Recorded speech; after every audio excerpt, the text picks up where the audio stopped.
ভর সন্ধ্যায় বাইরে খেলা নিষেধ কেন? তাহলে দেখতে থাকুন। তুলে তুলে বল, দাদি বাড়ি সন্ধ্যার পর পরিবেশটা অনেক সুন্দর দেখায়, তাই না? হ্যাঁ রে ভাই, দেখ কি সুন্দর চাঁদ উঠেছে।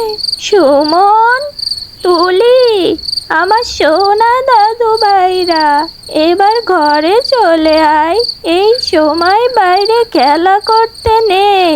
দাদি, তুমি যাও তো, আমাদের এখানে থাকতে খুব ভালো লাগছে। এভাবে তুলি আর সুমন ভর সন্ধ্যাবেলায় তাদের দাদির কথা না শুনে মনের আনন্দে খেলতে থাকলো। কথা শোন দাদু ভাইরা, ঘরে আয়।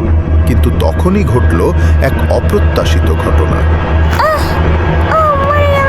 ও আল্লাহ গো, এই কি হলো? তোদেরকে কত করে নিষেধ করেছিলাম এই সময় বাইরে না খেলতে। সুমন, দেখলি তো কি হলো? এই সময় বাইরে দুষ্টু জিনেরা ঘুরে বেড়ায়, ছোট বাচ্চা বা কাউকে সামনে পেলে তাদেরকে ক্ষতি করে।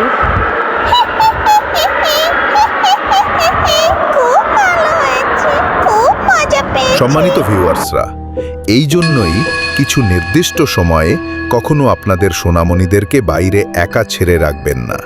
দুষ্টু জিনগুলো কখন কিভাবে ক্ষতি করে বসবে কে বলতে পারে, বলেন?